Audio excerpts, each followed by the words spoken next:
Esta noche Estados Unidos enfrenta una noticia que golpea directo al corazón de su poder industrial: la industria automotriz está al borde del colapso. En Kentucky, más de 12.000 familias respiran aliviadas porque Ford asegura que no habrá despidos inmediatos, pero esa calma es solo una ilusión. Lo peor aún no ha comenzado. General Motors advierte pérdidas de $5.000 millones y Ford confirma un golpe de más de 1.500 millones solo este año.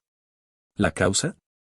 No es una crisis global ni una guerra en el extranjero, sino la propia política arancelaria de Donald Trump, un impuesto del 25% a autos y autopartes importadas que, en vez de proteger empleos, está hundiendo a la industria estadounidense en su mayor crisis en décadas.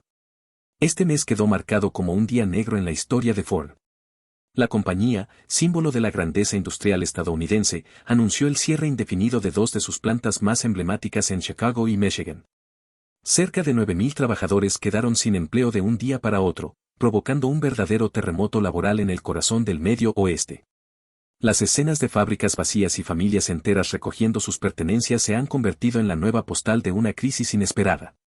Los aranceles desataron un aumento brutal en los costos de producción: baterías, sensores y chips para autos eléctricos, componentes esenciales importados de Canadá y México, se encarecieron entre un 18% y un 32%. Y como la cadena de suministro norteamericana fue diseñada durante décadas para cruzar fronteras y optimizar costos, el golpe fue inmediato. Más del 40% de las piezas de un vehículo ensamblado en Michigan provienen de plantas mexicanas y canadienses. Esa interdependencia, que había sido la base del éxito de la industria, hoy se ha convertido en su mayor vulnerabilidad. En la planta de Chicago, más de 2.300 trabajadores fueron despedidos de manera indefinida, mientras en Flat Rock, Michigan, otros 1.100 perdieron sus empleos. Según datos de la Oficina de Estadísticas Laborales de Estados Unidos, la tasa de despidos en el sector automotriz se disparó un 12.5% en comparación con el año anterior, el aumento más alto desde la pandemia del COVID. Incluso el propio director ejecutivo de Ford se vio obligado a alzar la voz. En una entrevista con el noticiero más importante de Estados Unidos, declaró que no es posible fabricar autos eléctricos modernos únicamente con acero y aluminio estadounidenses que cuestan el doble que los materiales importados. En sus palabras, la política no generó nuevos empleos, al contrario, obligó a los fabricantes a cargar con un doble golpe: costos desbordados y falta de insumos críticos para mantener las líneas en funcionamiento.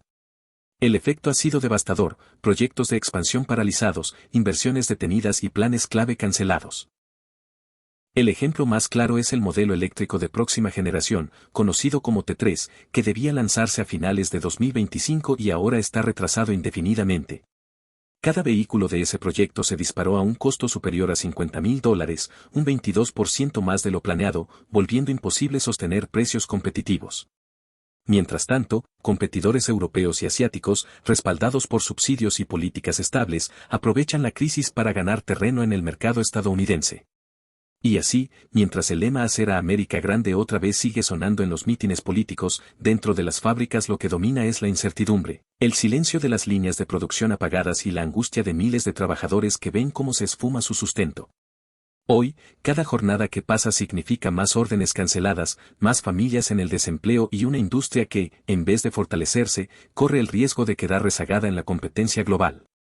Y la gran pregunta que flota en el aire es inevitable: ¿el sueño de América primero se ha transformado en la pesadilla que amenaza con hundir a la propia industria estadounidense?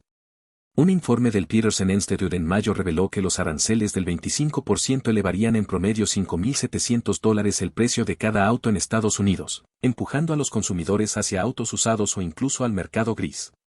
Lo que ocurre con Ford no es un caso aislado, es la prueba de que una política basada en la confrontación puede volverse en contra. En apenas semanas tras la entrada en vigor de la medida en abril de 2025, toda la industria automotriz quedó golpeada. Ford aumentó precios del Mustang, el Bronco Sport y el Maverick entre $600 y $2.000. También suspendió exportaciones a China de modelos como F-150, Raptor y Lincoln Navigator para evitar pérdidas millonarias, y retrasó hasta 2026 el lanzamiento de nuevos eléctricos. General Motors redujo su pronóstico y espera pérdidas de hasta $5.000 millones, mientras Stellantis cerró plantas en Canadá y México y despidió a 900 trabajadores en Estados Unidos. Goldman Sachs anticipa una caída de 1 millón de unidades en ventas para este año. Lo que debía proteger empleos está provocando lo contrario: costos más altos, ventas en picada y proyectos cancelados. El impacto se siente con crudeza en Michigan, Ohio e Indiana, donde miles de familias dependen de la industria. Ford y proveedores como Lear Corporation han iniciado despidos masivos, solo Lear anunció la eliminación de 15.000 puestos en 2025. Aún con programas de descuentos, los precios siguieron escalando. Según Kelley Blue Book, en abril el costo promedio de un auto nuevo subió a $48.699, el mayor incremento de abril desde 2020. El efecto dominó alcanza a toda la cadena de suministro y a comunidades enteras. Lo que comenzó como un intento de proteger la industria nacional está dejando tras de sí desempleo, incertidumbre y un futuro cada vez más frágil para el corazón industrial de Estados Unidos. Ford había sido uno de los grandes beneficiarios de la integración norteamericana, motores en Canadá, carrocerías en México y ensamblaje final en Michigan.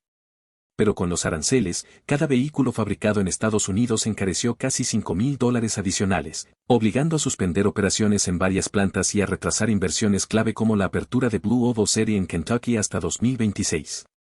El golpe no se limitó a Ford. Toyota estudia trasladar producción al interior de Estados Unidos, Nissan frenó pedidos de SUV fabricados en México y Honda ajustó líneas completas. Según el Center for Automotive Research, las automotrices estadounidenses enfrentarán más de $41.000 millones en costos extra, debilitando su competitividad global y empujando a los consumidores a pagar precios récord. En abril de 2025, el valor de los autos nuevos subió un 2.5%, el mayor salto mensual desde la crisis de 2008. Mientras Ford suspendía exportaciones a China por aranceles de hasta 150%, China respondió con un impuesto adicional del 84% a los autos estadounidenses, cerrando uno de los mercados más rentables para Detroit. En Europa, los concesionarios recortaron pedidos por costos logísticos y aduaneros duplicados, y en casa los vehículos nacionales resultan más caros que los importados. Ante el cierre de fábricas y miles de empleos perdidos, la respuesta de Trump encendió la indignación, debieron traer la producción de vuelta hace mucho tiempo. Los mercados reaccionaron con caídas abruptas en las acciones de Ford, GM y Stellantis, reflejando el temor a una política comercial errática. Pese a todo, Trump insiste en su lema América primero, mientras expertos advierten que esta estrategia amenaza con destruir a largo plazo la competitividad de la industria. La realidad ya no puede ocultarse, la promesa de América primero se está transformando en una herida profunda que golpea a quienes debía proteger. Miles de empleos perdidos, fábricas cerradas y precios inalcanzables son ahora el verdadero rostro de una política que prometía grandeza y está dejando incertidumbre. El futuro de la industria automotriz estadounidense pende de un hilo. Lo que hoy parece un golpe duro podría convertirse en el inicio de un colapso que marque a toda una generación. ¿Estamos viendo el precio real de una política basada en eslogans más que en soluciones? ¿Puede Estados Unidos levantarse de esta crisis o el poder industrial ya está en caída libre? Queremos saber tu opinión, ¿estamos a tiempo de revertir este desastre o el daño ya es irreversible? Escribe tu respuesta en los comentarios y hagamos juntos este debate. Nos vemos en el próximo video.